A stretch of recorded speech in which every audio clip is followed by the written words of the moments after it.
I held my friend's mother's hand, and we lay down on the bed together. We turned off the light, and we became one. She was relieving the resentment she had accumulated through me. Please like and subscribe. I am a college student.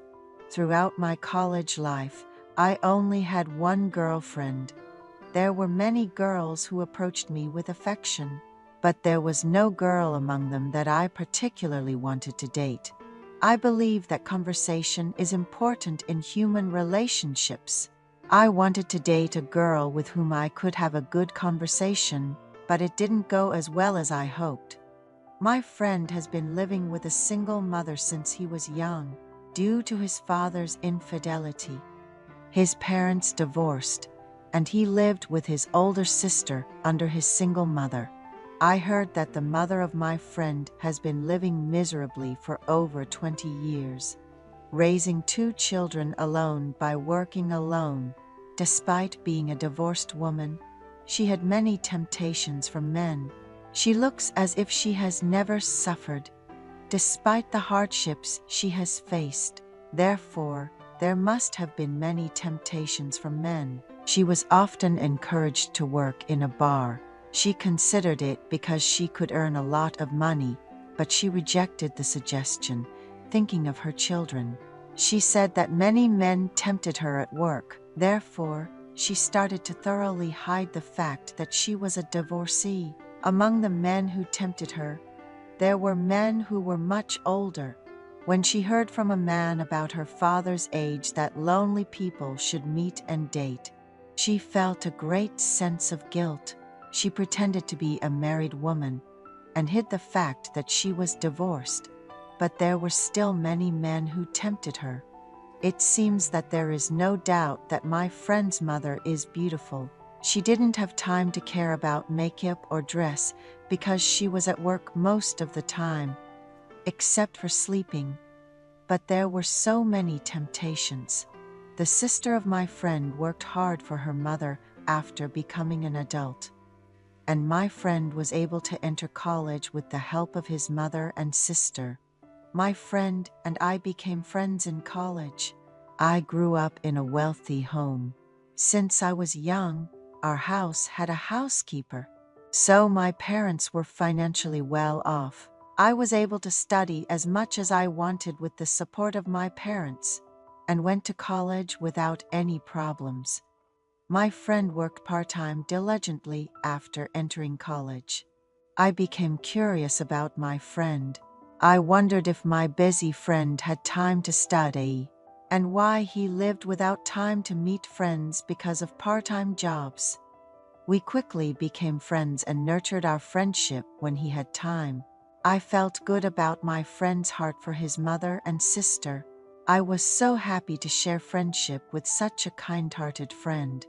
My friend always told me that he was grateful to me. When I asked what there was to be thankful for between friends, he said he was thankful that I became a friend with him, who was busy with part-time jobs. One day, my friend suggested going to his house.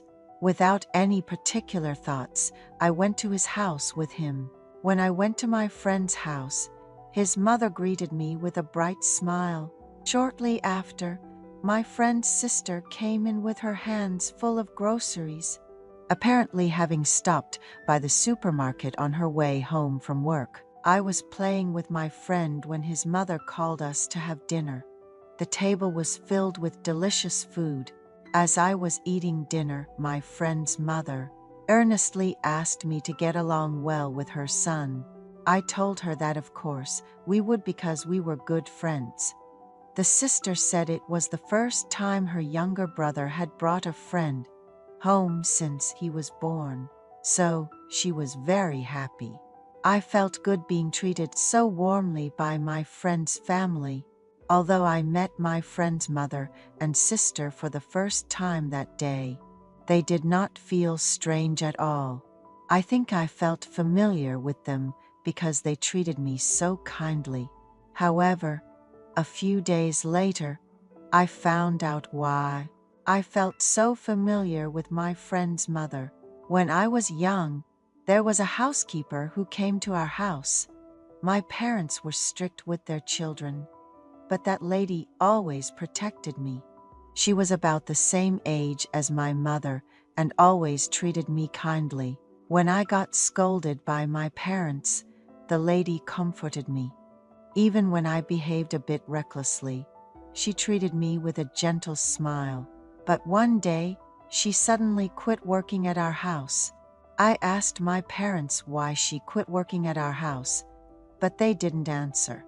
Later, when I was in high school, my parents told me the lady had gone to heaven due to a traffic accident and could no longer come to our house.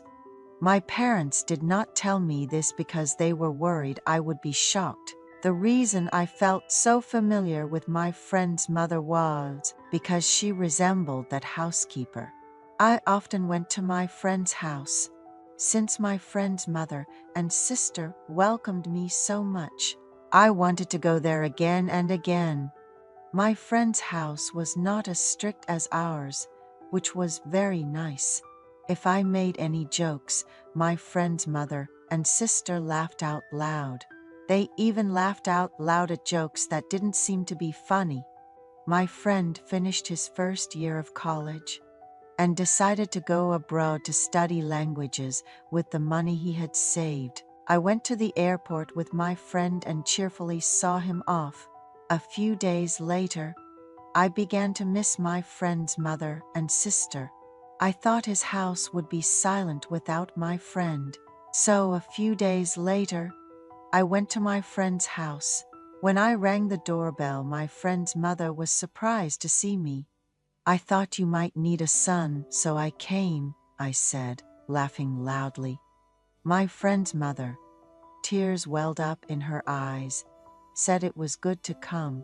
She grabbed my arm and hurried me inside. From that day on, I frequently visited my friend's house. My friend's mother and sister always welcomed me. I made a lot of jokes to lighten the mood, and they loved my sense of humor. One day, my friend's mother asked me with a serious expression if I liked her daughter, my friend's sister. I was taken aback as I had no such feelings.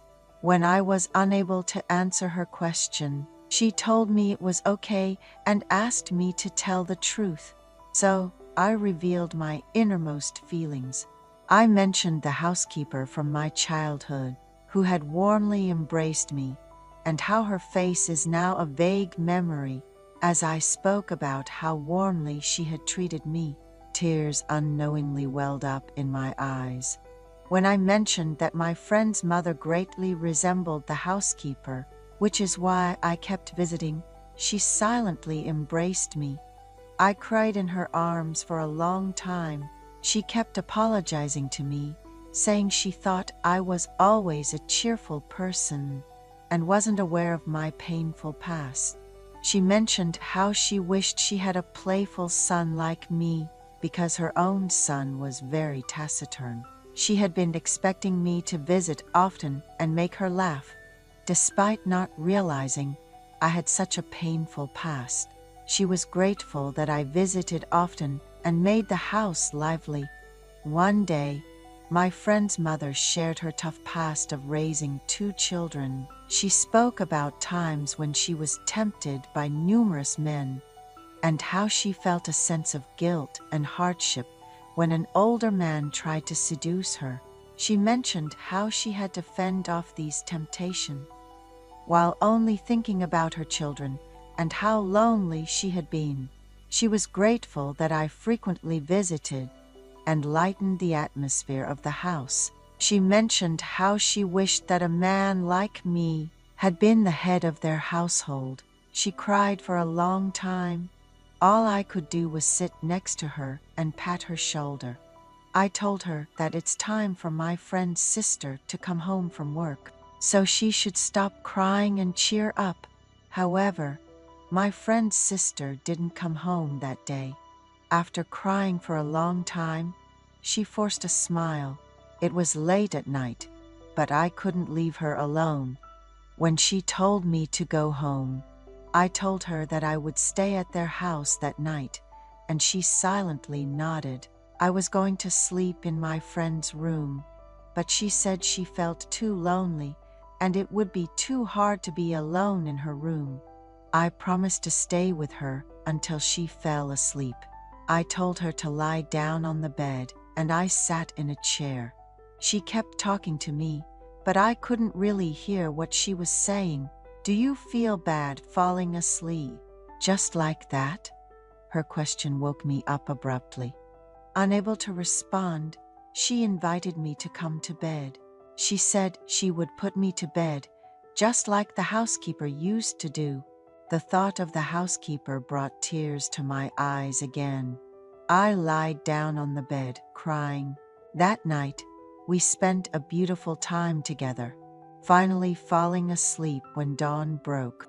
The next day, she asked for my forgiveness, apologizing for her inappropriate behavior as an old woman. She promised that nothing like the previous night would happen again. I told her that it was me who should be asking for forgiveness. She held on to me, crying for a long time. From that day, we spoke on the phone every day. Whenever I had time, she would rush over. Hoping she wouldn't feel lonely, I talked to her every day. A few days ago, she told me that these are the brightest days of her life. She says she doesn't mind if I abandon her at any time. She says she will serve me as a son-in-law until the day she is abandoned by me. I am so happy because of her, who sends me infinite trust and love.